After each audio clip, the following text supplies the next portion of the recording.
Usa nga koalisyon hin mga Katoliko ang nagsalawad hin legal nga aksyon ha US Immigration and Customs Enforcement para makasulod ngadtohan immigration facility ha Broadway, Illinois.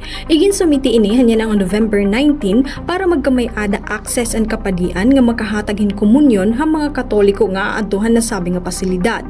Ang nasabi nga pitad han grupo in alinsunod han aligasyon nga waray pasudlaan mga padi para magbuhat hin liturhiya ngan pagpakomunyon han mga detenido.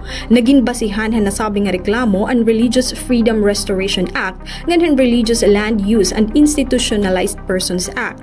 Nahitabo ini han November 1 All Saints Day celebration diin waray pasudlaan kapadian bisan kung nag-aro na hirahin formal request ha Department of Homeland Security ngan ha Immigration and Customs Reinforcement. Siringhan Executive Director han Coalition for Spiritual and Public Leadership haluyuhan maiha na nga ginbubuhat nira ini pala nga pagbisita nga dohan Broadway Detention Center ha paniguruhan mga nahiuna na nga leader ang naging malabo.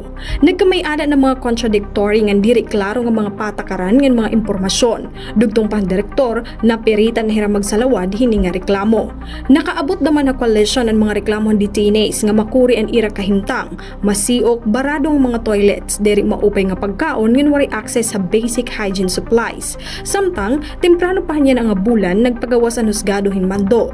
Pero ang Deputy Assistant and Detention Center in nagmandardaman nga mag-aro ang coalition hin permit ha Immigration and Customs Enforcement.